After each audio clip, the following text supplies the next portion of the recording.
Yes, we're here at the Aviva Stadium where Ireland have just about edged out Argentina by 22 points to 19. Probably a game of two halves that we had on Virgin Media Television. Ireland at one point led by 13, but didn't score after the 32nd minute, and were really clinging on for dear life towards the end. Don't know what you make of that, Alan. Some questions from last week answered, but an awful lot of questions still remain after a second half in particular that didn't see Ireland offer an awful lot.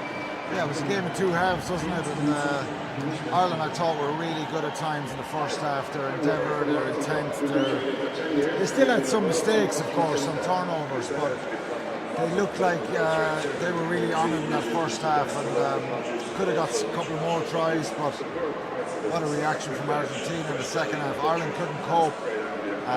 They started falling off tackles a little bit, some poor decision making, and again, I would think rushing a lot of decisions and forcing things a little bit.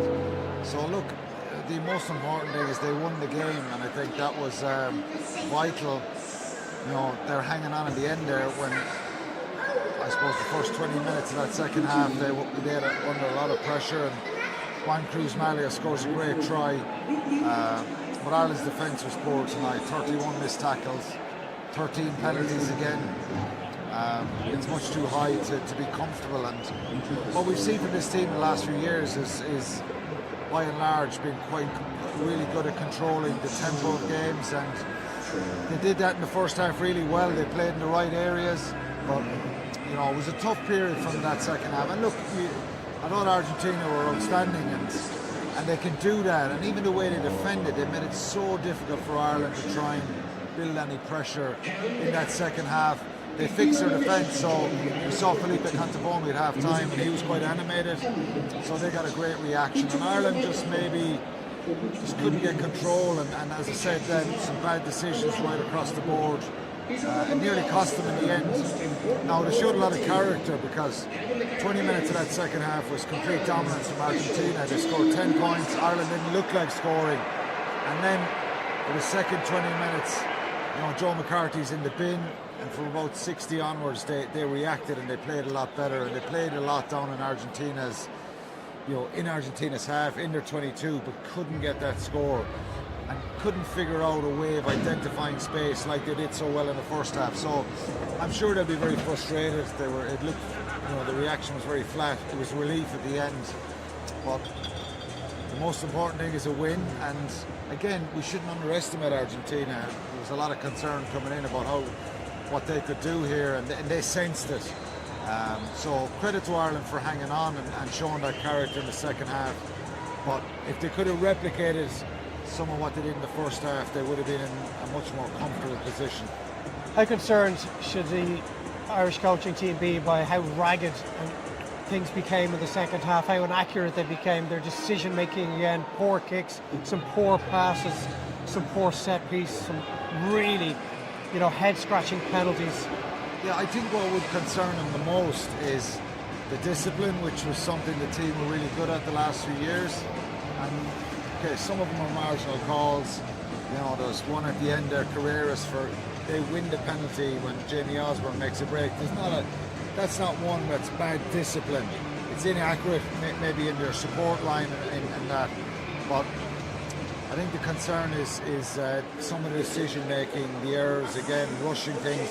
And they look like a team that, like last week, I think you just had a sense that one thing goes wrong, and then another thing, and then another thing. So there was probably those little blocks of 3 or 4 mistakes, or a poor decision backed up by a mistake. That happened a little bit too much. So that's a mental thing, and that's a control thing. So maybe some of that is down to a little bit of rust and a little bit of, maybe just a little bit low, the confidence dented after last week. Well, you know, they've got to dig in there. In these kind of moments as a sports person, you've got to dig in there. Of course, there'll be some criticism about the performance in the second half, but they got the results, and I think they've just got to dust themselves off, be honest with each other. So I think Andy Farrell and the rest of his coaches will be a little bit concerned about some of those kind of mistakes. And defensively, you know, when you've missed 31 tackles in a game and you still win, okay, you can take a positive out of that, but it's a bit too much. So good side that really tested them in that second half. But Ireland had the control in the first half. They made some good decision makers. They ran some really good lines, and you know, it's hard to react to pretty much straight away afterwards. You got to watch it back, and I will watch it back.